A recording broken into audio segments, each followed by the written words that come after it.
We are live. Here we go. Hey guys, we are so excited to be with you Hello. today. Yeah, we're very excited to be here. We're going to hang out here for a few minutes before we roll the promo and see what's going on.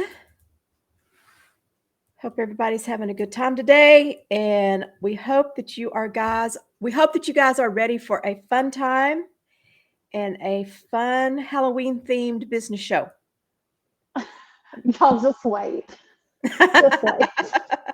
Just wait. You So, have no idea what you're getting yourself into. I know, right? So, Amanda, what you working on today? I am not working on a whole lot today. I say not a whole lot.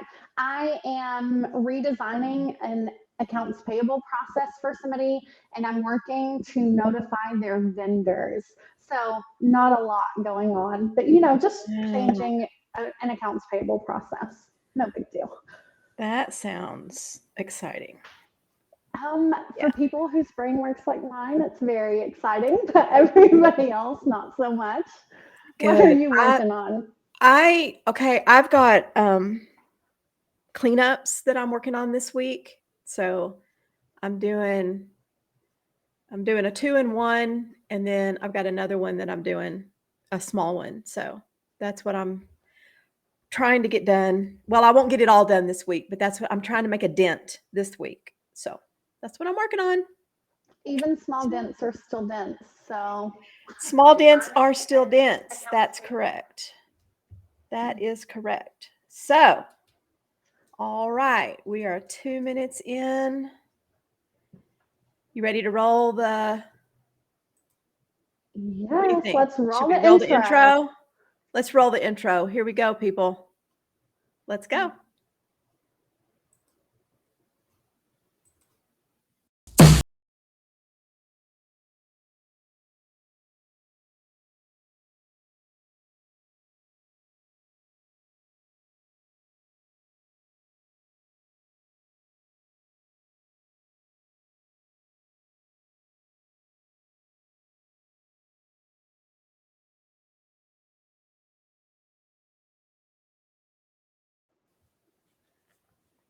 I forgot about my Hey hat. guys, I'm Luigi, And I'm Mario.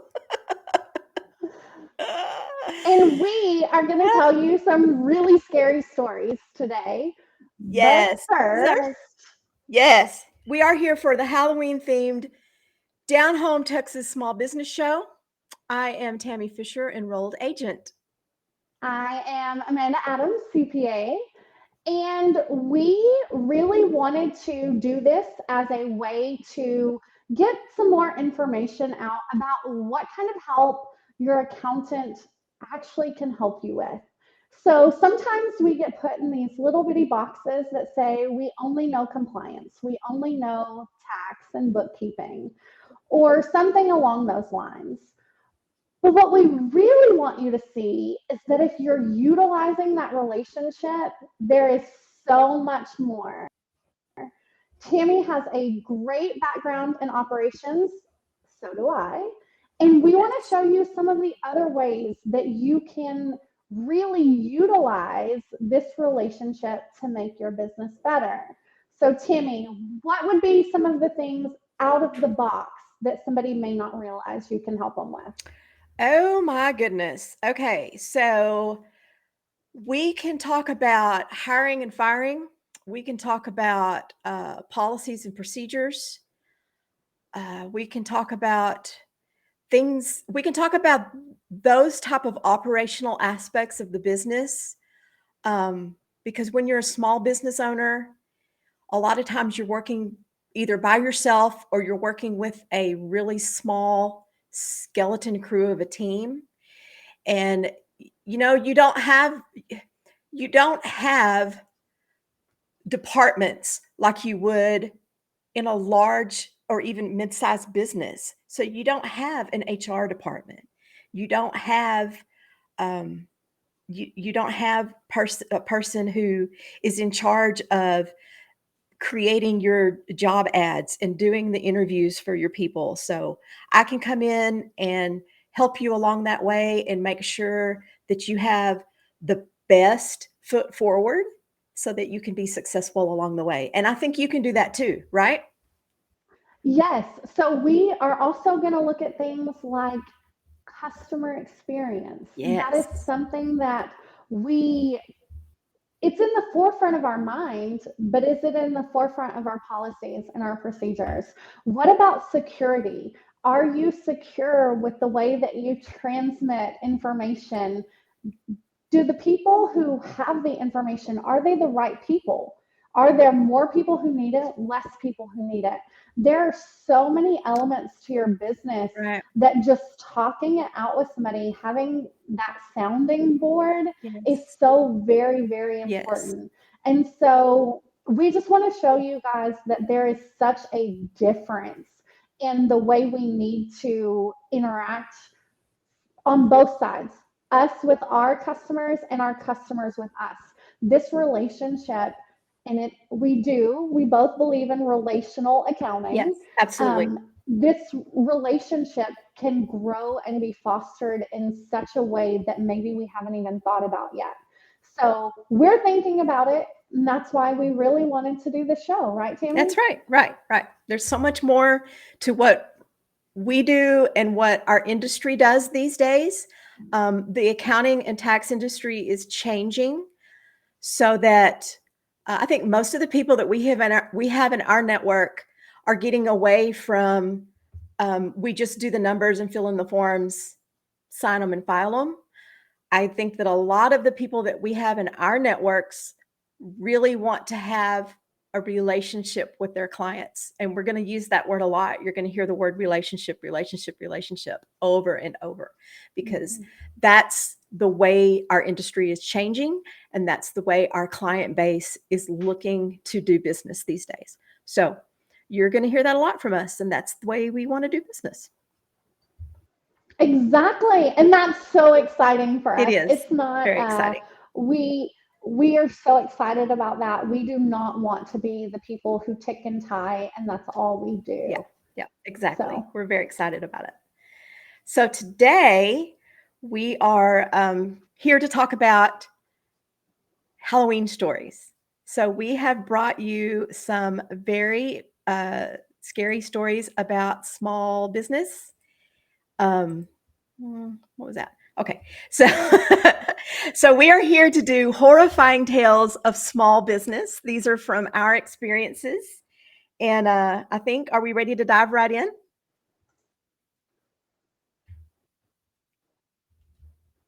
Are we there? Are we still here?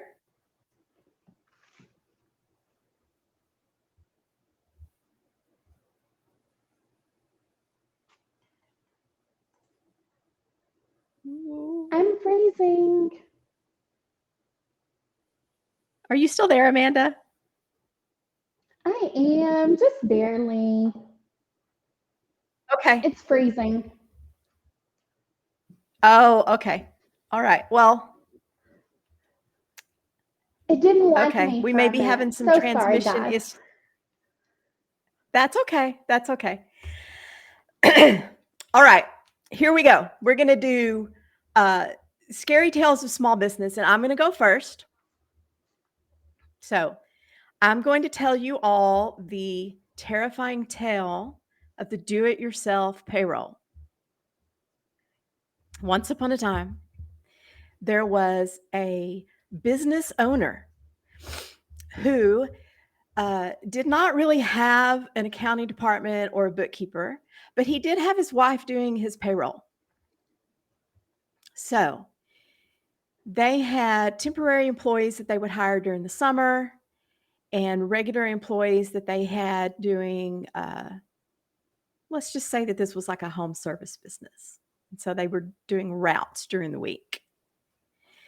So here were some of the things that were frightening about do it yourself payroll. First of all, they ran payroll based on the schedule that she created for the employees, not on the actual hours worked.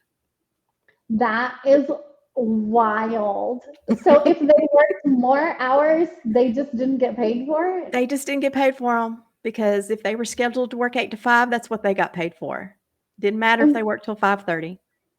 what if they worked less? Like the company was just losing money? I guess the company just lost money. I don't really know how that worked.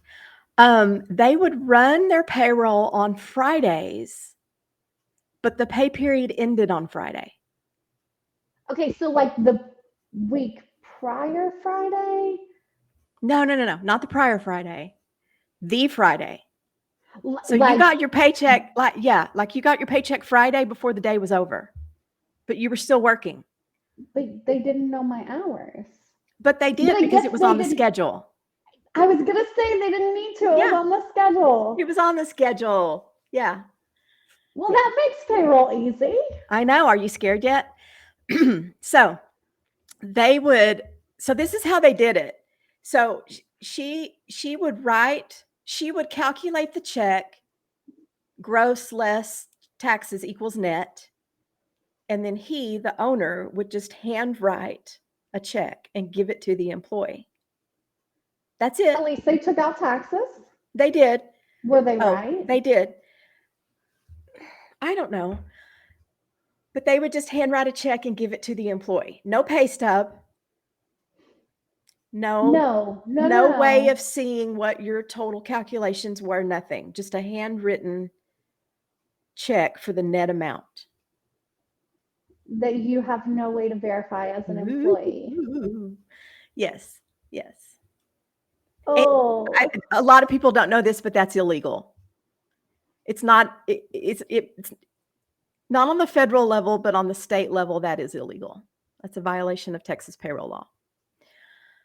well, yeah, because you have a right to know the Yes. details of your paycheck. Yes, you have to give a physical pay stub, or you have to allow for electronic access in some way. Now, here's the one that will raise the hair on the back of your neck. Those payroll taxes that they withheld, they never got paid. They were never turned in to the Treasury. That's a big deal. That is a very big deal. That's a very big deal. So at the Those end of the year, the end of the year comes, or the next year comes, and they have employees who want W-2s so that they can file their obviously. taxes. How do you issue W-2s if you have no payroll records? All they did was handwrite checks for the net amount and give them to employees. There were no records. Nobody kept a spreadsheet. Nobody kept anything in a bookkeeping software. They were just writing checks.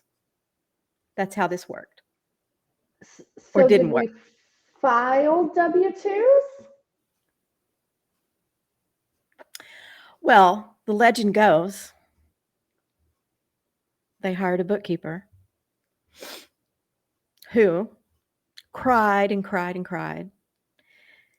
And then she talked to a CPA who was just as smart as she was. And together they found a reverse payroll calculator. And redid a year's worth of Worth payroll. of payroll, yes. 52 weeks for probably 60 to 65 employees. No, okay. I was just about to ask you how long this company had been in business. I was like, please tell me this is a year one mistake. We don't know what we're No, doing. it wasn't a year one mistake. Okay, so then we have to start looking at they know better They know better. and what happens That is, then. David. Yeah, yeah, yeah. It is nuts. It's completely crazy. Okay, so here's the thing. What happens when you don't issue W-2s? If you work at a job and you don't get a W-2, what do you do? You go to the IRS and you turn them in. There's a way to. Yes, but you can still file your taxes. You file your taxes anyway. You can use your last paycheck, But you don't have a but you stub. don't have a stub. So no, Um, they couldn't have done that. but you can estimate. So you are allowed to use your best estimate Okay. of what you made. The IRS will allow you to do that. Um, but yeah, there's all kinds of things crazily wrong about this. Um, and this is just the tip of the iceberg. So that's what happens if you don't get a W-2. You can still file your taxes. There are ways to do it. If you have a pay stub, you can use the numbers on your last pay stub. If you don't have a pay stub, you are allowed to estimate what you believe your income to be. So you can still file, and you should still file. Now, It just gets scarier as you talk it does. more. What happens if you, as an employer, don't send in those withheld taxes? Because you know better, this isn't an ask for forgiveness. Right. If you withhold the money and it's just a matter of, oh, I'm late paying it in, that's one thing. You will be Yeah. penalized, right? And all you Yeah. will be penalized. Now, if it goes on long enough or you just don't do it, they call that a willful, I can't say the word, willful failure to comply. That's a criminal act. Yeah, because Yes, that can add up to a ton of money. it can. It can. That's a criminal act and it results in prosecution. It takes a while to get to that point because, of course, they want you to do right and they give you all sorts of opportunities to do the right thing. But at some point, it will if you still refuse to pay them. It does come down to a criminal act, and they will prosecute for that. Not only will they prosecute the business owner, but they will prosecute, and this is the wording, they will prosecute, quote unquote, any responsible person that the Treasury deems aided and assisted in the willful failure to comply in paying those taxes into the Treasury. Okay, this is where it gets extremely frightening because the definition of that person, let me pull this up because we had it up here just a few minutes ago. Um, this is a definition by the IRS and the court system. They define any responsible person as, it can be defined as someone who has the power to compel the allocation of the funds. So we're talking so many people could be Could be. It could added be into this. it could be your bookkeeper or your accountant. Correct. It can be your bookkeeper. I mean, in this case, it's definitely the husband and the wife. A husband and the wife, correct. But let's It could look further. A business partner, business partner. It could be a silent partner who doesn't even operate within the daily operations of the business. But if he had knowledge that this was going on, he could be deemed a responsible person and be prosecuted. investor. I mean, this could be a huge deal. Yes, it could be a big deal. Absolutely. So Man, ultimately, this situation was rectified. It was very, very expensive, extremely expensive. And it was rectified. much more expensive than just paying the payroll taxes as they were due. Much, much more, much more. And I there was a case many, many, many years ago in the town where I live in, where a business shut down over something similar to this. It was failure. It wasn't taxes that were being withheld. It was benefits. It was employee benefits. So it had to do with their health insurance Premiums? contributions, health insurance premiums. The company was keeping the health insurance premiums, and they got shut down. They lost their business over it. Oh, wow. For somebody to think that they had insurance though, and to not have insurance. Exactly. I mean, Exactly. same thing with taxes, but ooh. Yes. So because this money is not yours, this money is held in trust, right?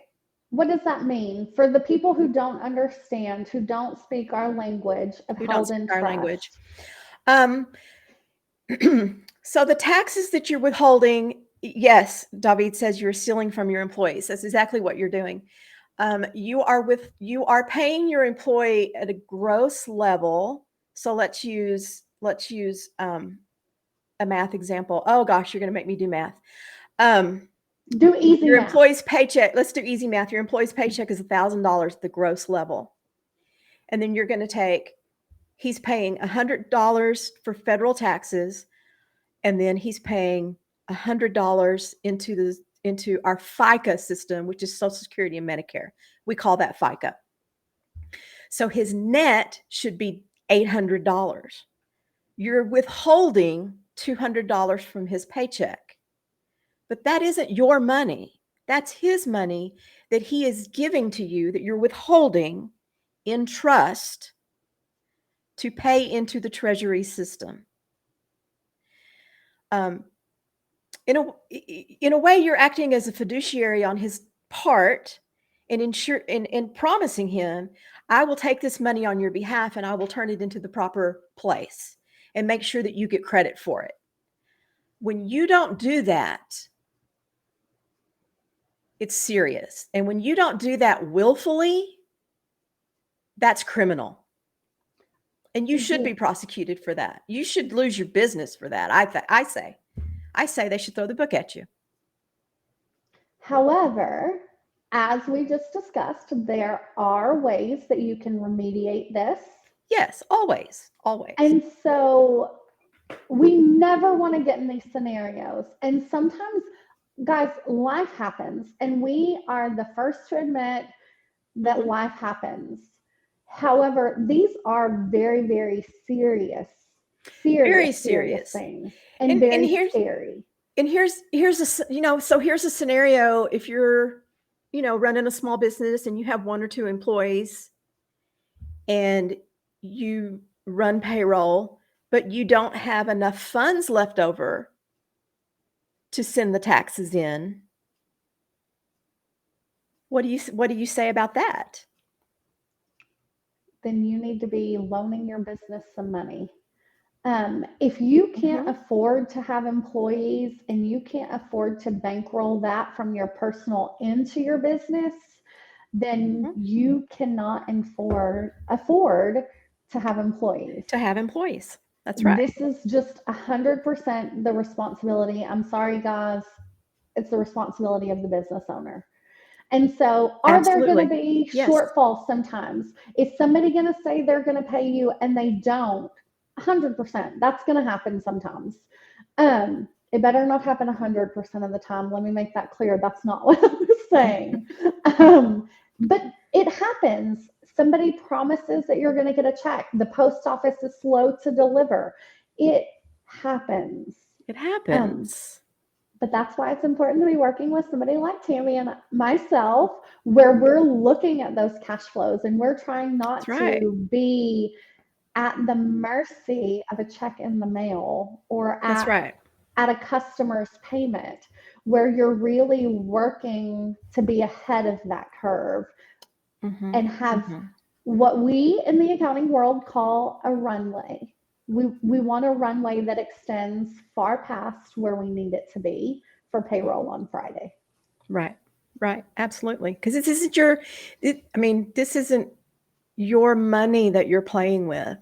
This is someone else's money. The government's.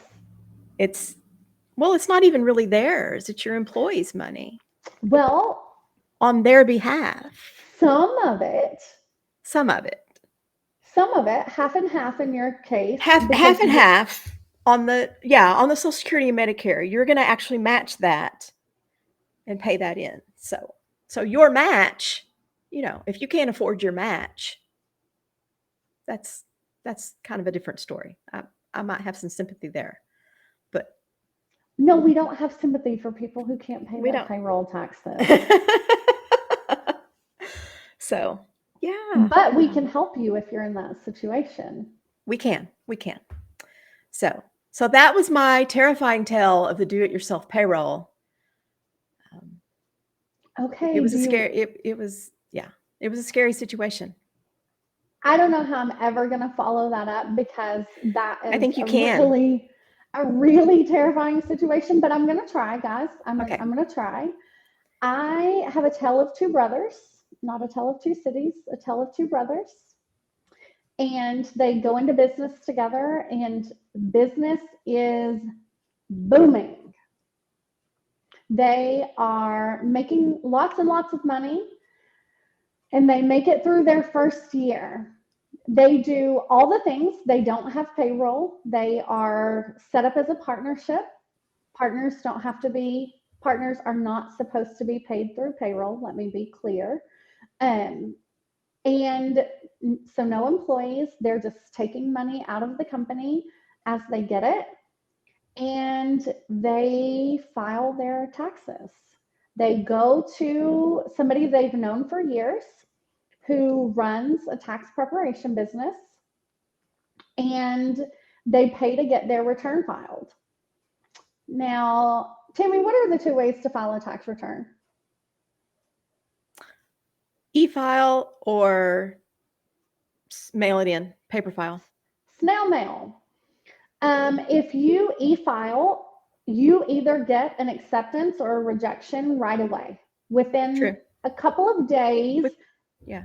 It's normally not days, but if it's a huge backlog, I have seen it take 2 days, depending on the systems it's processing through. And if you snail mail it, how do you know if it gets accepted or rejected? Well, I guess do you get a notice if it gets rejected? Do you get a letter? They will send a letter if it is not if the return is not accepted. Okay. But in this case, my clients thought that they were e-filing, and it was not e-filed. So they did not mail in their return because they thought it had been e-filed. They had a copy in their files, and the return was never filed for their first year in business, just never filed. So they come to me their second year to file, and I, like any good preparer, I ask for their previous year, and they only had one, but normally you ask for more than one return, right? Mm-hmm. To compare, to make sure their accounting records, nothing changed, everything's good. And they give me their return. And I said, hey, I thought you said you guys were a partnership. And he said, no, we are. And I said, this is not a partnership return. And he said, well, Amanda, what do you mean it's not a partnership return? I said, hey, this form is actually for a corporation, and it owes taxes at the corporate level. And he was like, no, we're a partnership. I have the agreement. I have this, I have that. And I said, who filed this return?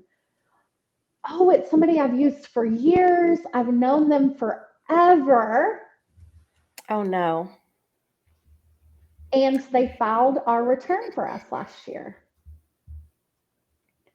And I said, okay, can you get me where they filed the return for you? Can you show me where it was accepted?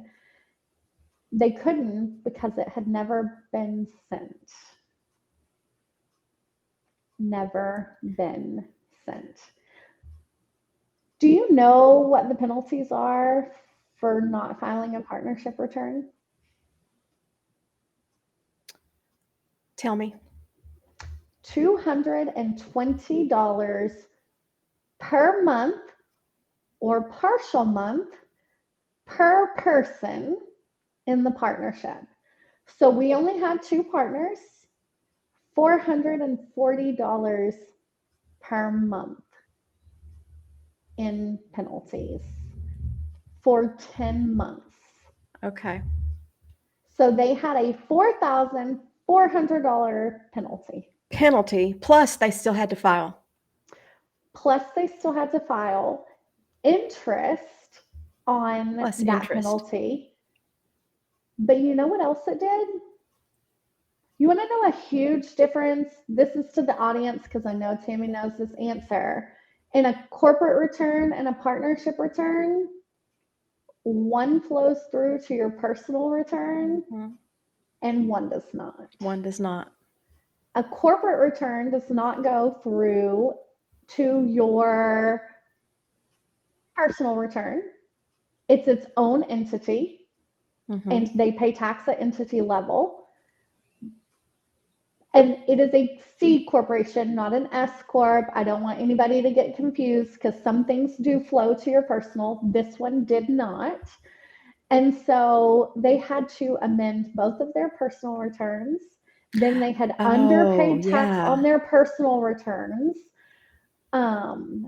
It was a huge headache for both partners. And they were very upset because they had paid somebody to do this. That's a great question. Can they sue the prior year preparer? Honestly, I think in their case, it was someone they knew and weren't comfortable taking those avenues, honestly. But is that something that can be done?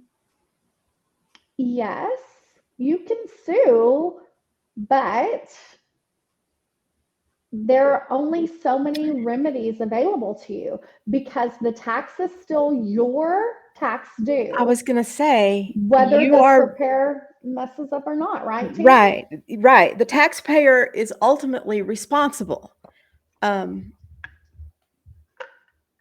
The taxpayer is ultimately responsible. That's where it stops. You have to sign off. But in this case, it wasn't even filed. It wasn't even filed. It wasn't even filed. So which leads me to ask this particular tax preparer, were they credentialed? Well, it depends on what you talk about, meaning credentialed. So I have a CPA license. You have an EA endorsement. Those are credentials. But for somebody who doesn't know outside of the tax world, Tammy and I discussed this when I was setting up my business way back when, that you have to get what's known as a P10 from the IRS. And this person did have a P10. So to an unsuspecting person, they would appear credentialed, correct? They had a endorsement from the IRS that they were able to file tax returns, correct? Tammy, how do you get a P10? You fill out the form and you pay the fee. You fill out the form and you pay the fee. Do they ask you any questions? Nope. They don't ask you a thing. They don't ask if you have an education. They don't ask if you can do math. They don't care. You fill out a form and you pay the fee, and you get a P10. They ask you your social. They ask your social, your name, And your credit debit And card number. maybe they ask you if you have a criminal background? Is that for anybody who gets a P10, or is that only for EAs and CPAs Ooh, I don't know the answer to that. and I think attorneys? they might ask you if you have a criminal record. They might run a criminal background check on you, possibly. But past that, there's no that's the main thing. There is no educational requirement. So Again, that's so really scary when it comes to how to me, much, that's scary. and that we can talk about this all day. Actually, this is a subject that we talk about a lot. Mhm. David, you had another great question about the fines and interest due to negligence and your E&O insurance, which is errors and omissions. Um, but the thing is, what if they don't have E&O insurance? This is not always a heavily regulated, and the Yep. E&O insurance only covers the penalty and the interest. So that might make them be out no money for those things, which in this case, I could get abated without using anyone's insurance. So an abatement is basically asking for forgiveness and saying, oops, IRS, I went to somebody, I paid them to do this. They said they were going to do this. They did it wrong. Will you forgive me? It wasn't my fault. Yeah. And sometimes the IRS will forgive you, and sometimes they won't. And sometimes it depends on if you've had other forgiveness. There are lots of things there, but a lot of people are operating as fly by night preparers. I don't know how else to say that politely, without throwing people under the bus. This is something you can get into with very low overhead Mm-hmm. and kind of figure it out as you go. And they don't have that insurance to help in these cases. That's true. And I know David is in Canada. I don't know how that works in Canada necessarily, but here in the US, um, there are, I, I belong to some social media groups for tax preparers and various platforms. Um, Here's something that I see. It's very common. Someone will come on and they will say, I have worked for a large,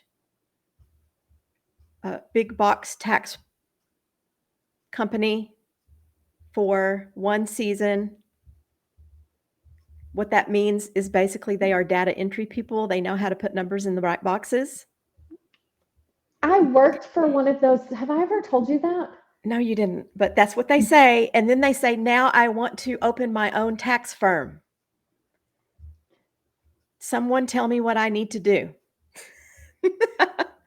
And Um, they this happens every year, and this is what they want to base their experience on.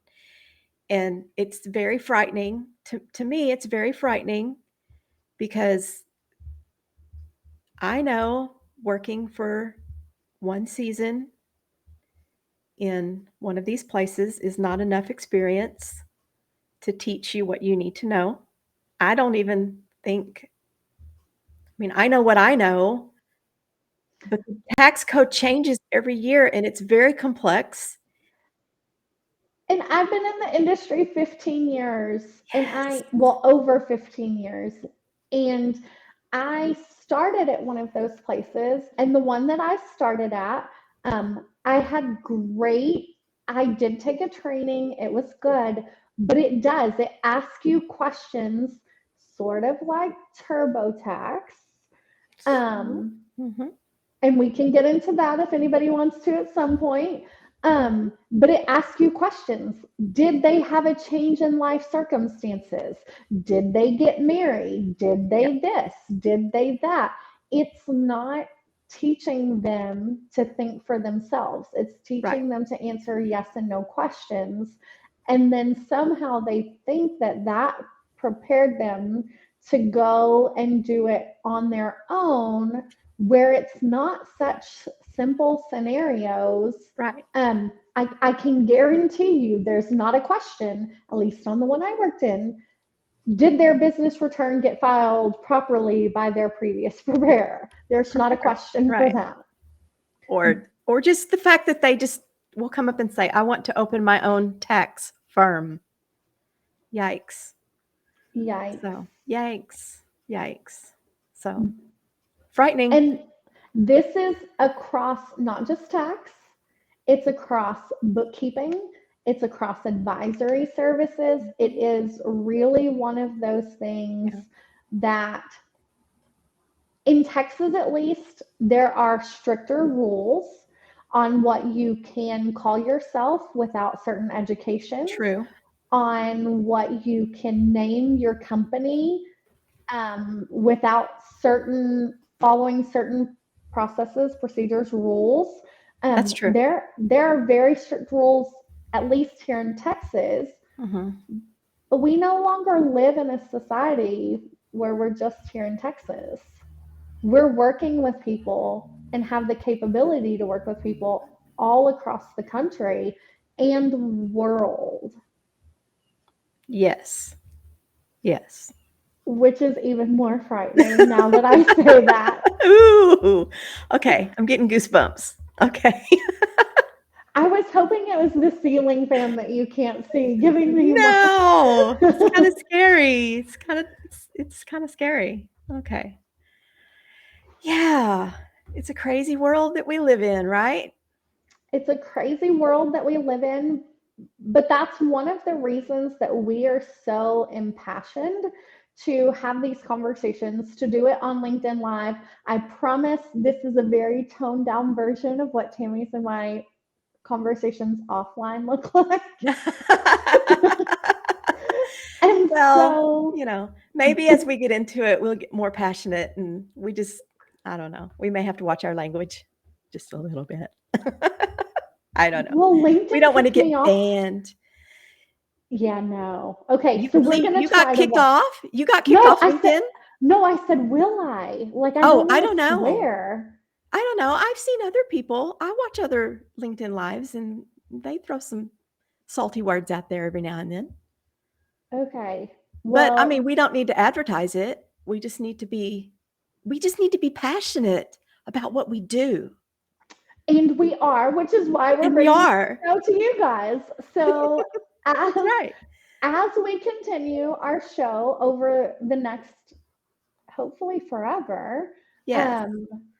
we will show a little bit more of that sassy Yeah. side, I think, That's right. and give you guys the insights that you may not know about business, or some of the pitfalls that we see that you may never have thought about before. Right?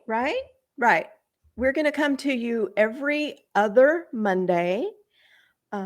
So is that every 2 weeks? Did we say it that way? Every other Bi-weekly. Monday, bi-weekly. We're Oh, that's going so bi-weekly. confusing for people, though. So confusing. I know, So that's such a payroll term. I know, it's such a payroll term, right? So our next episode will be November the 6th. Let's put it that way. We'll be back on November the 6th. But here, I wrote down some things that we will be talking about over the coming weeks. We will be talking about small business partners, who you should be working with and why, and how to vet them. We'll be talking about turning points within your business, when to go from a solopreneur to a team, and the best tips and practices to do that. We will be talking about small business funding. That's a really big one. How to get the money you need to keep things going or to start up. Where do you go to get it? And what things do they look for when they try to vet you and approve you to give you loans and to give you money. And I think that we should maybe do a show about small business and the pandemic. We're still talking about the pandemic and all the things that it did to and for small business people. All these years later, I think, what are we, 2 years out? Okay, but it feels like all these years later. I know it feels like all these years later, and we're still feeling the effects. So I think that'll be an interesting topic for people to come on and talk about. And I want to invite all of you that are out there listening or watching on the replay.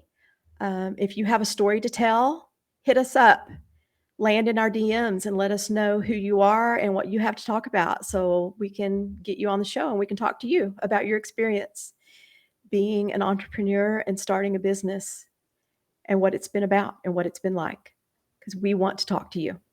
Yes, it'll be a great way to kind of pick our brains. And what you guys didn't see today is that Tammy and I have a very good cop, bad cop. I won't tell you who's who. Bad cop. Relationship. And that's why she's the bad cop. She will always tell you, I am the good cop, and I want to stay within the lines of, and so does Tammy, but I am do. more cautionary than she does. She's a little bit more, how far can we go and stay in the lines? I just like playing devil's advocate.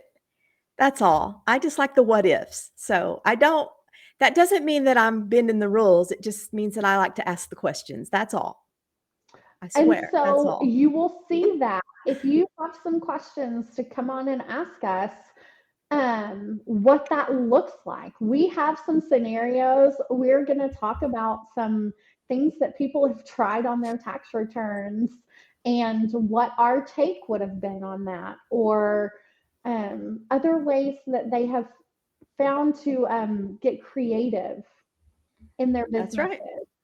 That's so right. we're going to be discussing some great topics. And I mean, even if you don't want to come on live with us, send us your stories so that we can maybe talk about those if you're not comfortable. Yes. On your We won't behalf. name names. I swear, we won't name names. I don't know if she's a bad cop. We will not name names. We won't name names. We'll keep you incognito. Is that the right word? Incognito. I would say anonymous, but yeah, we'll go with incognito. Anonymous. Yeah. Anonymous. All right, then. Well, I think that wraps up today. Do you have any parting words, Amanda? Thank you guys so much for hanging out with us, for listening to our wild and goofy selves. And we are really looking forward to helping small businesses. I want to again express that that's what this is for both of us. It's a passion project, because we want to bridge that gap in what we know and what could be helpful to small businesses out there. Yes. I want to remind you all that small business is the lifeblood of our nation's economy. We need the big dog players. We need Walmart. We need Amazon. We need Amazon, don't we? I love my Amazon. Thank you for my hat, Amazon. Thank you for the hat, Amazon. But when it comes right down to it, our communities thrive on the small businesses that keep them running. And without them, we dry up and blow away. So let's remember that. Let's shop local. Let's shop small as much as we possibly can and keep those small business people alive. Thank y'all for being here. Thank you guys so much. Looking forward to seeing y'all in 2 weeks. Yep, 2 weeks. November the 6th. We'll see you again. We are going to roll the outro. See ya. Bye, y'all. Bye, y'all.